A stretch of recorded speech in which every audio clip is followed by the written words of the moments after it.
Hello everyone, welcome back to my channel. Today's video is going to be me sharing all of the pans within my makeup collection.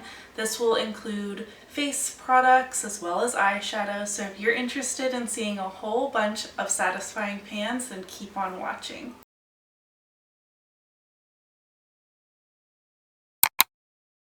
I'm really excited to share today's video. As I was going through my inventory and marking down all the products that had pans, I was pleasantly surprised that I had 5 more pans than I had thought that I did, than what my spreadsheet says. So that is really motivating to me, and I would love for this number to increase. Now, tracking this and having the number increase can be kind of tricky because oftentimes you hit pan on something and then obviously you move on to finishing things up. So I have had items from videos like these in the past that are no longer in my collection because I completely used them up, and obviously that is the goal, to eventually use up these products, but I do want to see more pans in my collection as well. I'm going to go roughly in the order in how I do my makeup, so we will do like face type products first and then eyeshadows after that. To start off with, I only have one powder currently in my collection, pressed setting powder that has pan. This had a really large pan earlier this year, but I accidentally dropped it and had to repress it, but I'm still counting it because there is technically pan showing over here, though that's just from my poor repressing job, and I'm hoping to see a better expansion on this pan soon. I also have one brow pomade type product that has a pan showing. This is the Brow Gal Convertible Brow, and the center shade is what I use in the front of my brow, and then the third shade, the darkest one, I mix with the middle one to do the tail of my brow. I haven't been using this in the last couple of months because I'm trying to finish off a brow pencil, but this is probably my favorite brow product in my collection, and it's going to last forever. That pan finally appeared after almost 1 full year of using this. I do have 3, I guess technically, powders within face palettes that I have pan on. So first, in my IBY highlight and contour palette, I have pans in the first and second shade, and the second shade is really close to being finished, which I honestly kind of forgot about, and now that I'm looking at it, I'm like, maybe I could finish that one off without too much trouble. I would love even more pans showing in this palette, but already this is really satisfying to see. And earlier this year I did hit pan finally in my Too Faced Cocoa Contour palette in this first shade as well, the more face powder kind of shade, and it's also very thin in there. So I think these 2 products are ones that I can continue to work on and then maybe have some empties. I of course only have one blush with a pan. It's been the same blush forever and ever. It's my Model Co. Peach Bellini blush. The pan is very tiny, but it is certainly there, and I do hope to see some expansion in that this year. I can see the rings so clearly in this blush, but the pan just does not want to show beyond at the very edge. It's very frustrating to work on this blush, but it's very beautiful, especially in the summertime, so I'm happy to be working on it. I only have 2 bronzer pans now that I finished my NARS Laguna bronzer, so I have the Tarte Park Avenue Princess bronzer. This is now my focus to try and finish. There is a really nice looking pan in there. And then this product is so old. This is the Body Shop Honey bronzer, and this is what mine is looking like. So I did hit pan on this with organic usage, or like within a project pan, and then when I need to repress a bronzer, I scrape some of this in there as well, because this bronzer is very light. Even in the winter, it's just not my preference shade wise, and often like just a bit of this doesn't alter the color of the bronzer I'm repressing all that much. So that is what I've been doing. Every time I need to repress a bronzer, I just take a little spatula and scrape some product off of this. So that is where this big juicy pan is coming from, but there's still quite a lot of product in here. I think it's going to still take a long time to truly finish this. And lastly, before we hop into eyeshadows, I have highlighters, and I was surprised to see I have 4 highlighters in my collection with pan. I guess like looking at them, I obviously knew that these 4 had pans, but 4 just seems like a really great number to me. I don't know.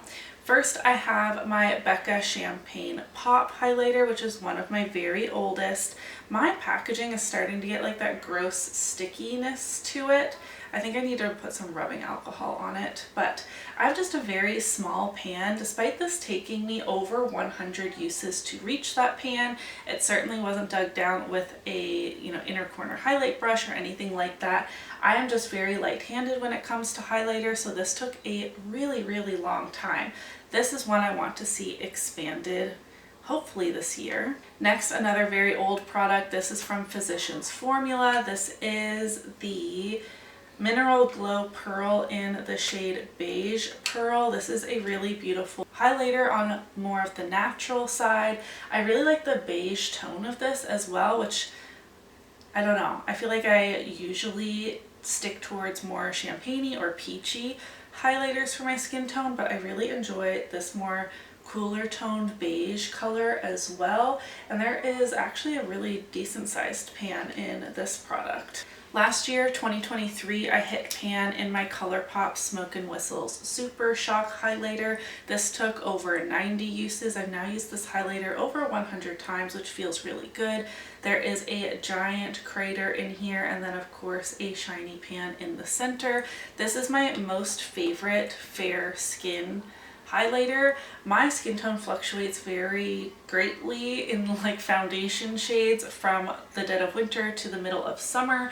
I am starting to get tanned as the weather is warming up, so this will not work for me at this skin tone, but I am very, very pale in the winter, and this is absolutely beautiful then. And this year I've hit one highlighter pan. This is from Wet n Wild. It is the Mega Glow Highlighting Powder in the shade Precious Petals. This I did have a head start on because a long time ago I nicked it with my finger and I was focusing my brush in that area, but I do officially have a pan in this one. Overall, I'm pretty happy with those pans. Some of them are very tiny and I would like to see them expanded, and others I feel like are close to being finished, which is very motivating to me. And like I said, I do want to see more pans in my future. But now let's talk about eyeshadows, which I'm very excited about, but once again, would love to see more. I will be posting pictures obviously, so I'm not going to go too in depth since you can't see from this far away, but I do have 5 Super Shock shadows that do have pan in them, 3 of which are among the oldest products in my collection, so at least I know that they have gotten quite a bit of use. And now these 2 are, I mean, they're still not new by any means, but not quite as old. I hit pan in one of the Super Shock shadows from the Raw Beauty Christie collection, and then I have Couche down here as well, which I have in my Graveyard Project pan currently. Oh my gosh, I almost dropped them. I used to have pan in almost all of my Super Shock shadows, but then they start to dry out and I need to declutter them, but all of these ones are still in perfect condition. I have 3 pans in my single eyeshadow collection. The first comes from my MAC palette. I have pan in the shade Charcoal Brown, which is a really fantastic brow shade for me. I hit pan in this in Panlo's eyeshadows or a whole collection project pan, something like that. It was in a project and it took me well over, I think, over 80 uses to hit pan. I have a pan in my Makeup Geek palette, and that is in the shade Prom Night, which is like the mauve-y purpley shimmer. And lastly, a new addition to my pan collection for singles. This is my level 2 palette for Project Level Up, and I do have pan in the shade Easy Go, which is this bright red shimmer shade, which I feel really accomplished with that one because it took a lot of dedication and a lot of very red looks to get that. So I'm really happy with how this, I was gonna say palette, I guess this palette is looking like so far. I'm now working on this shade down here. We have some very old palettes in here that I'm going to share with you. I really don't think, maybe one of my newer palettes are in this list, but I haven't been hitting pan in eyeshadows very easily in the last few years. First up in my Urban Decay Gwen Stefani palette, I do have a pan in the shade Pop. I've had this pan for a very, very long time. This palette, I am almost ready to declutter. I would have liked to see a few more pans in here. I have a very big dip in the shade Danger, but I'm not sure if it's worth the effort.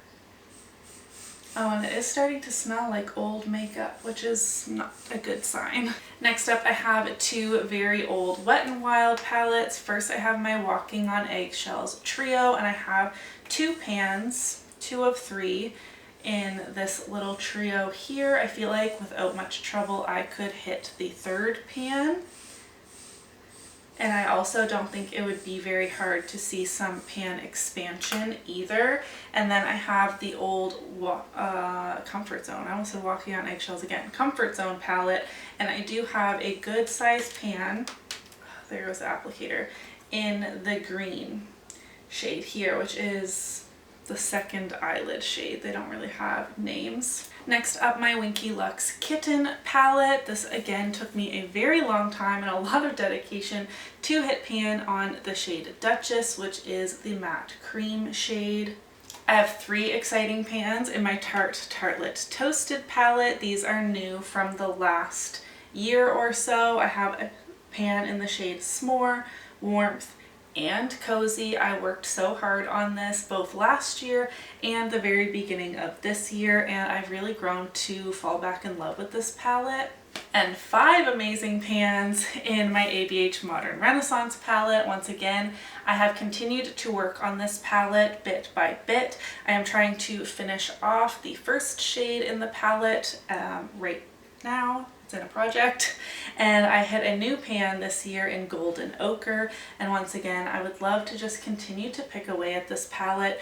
I know so many people have used this as a pan that palette, but I just don't think that project is going to work for me, so I'm just going to pick away at this. I reach for it almost every single time I do my makeup, and usually it is for more than just the matte kind of bone shade, though I do like to use that to set my eye primer in my crease, but I do try and reach for 1 or 2 other shades each day as well to just keep picking away at this one. Another ABH palette with a pan is my Jackie Aina palette, and I have a pan in the shade Trust Issues. Once again, this took a long time.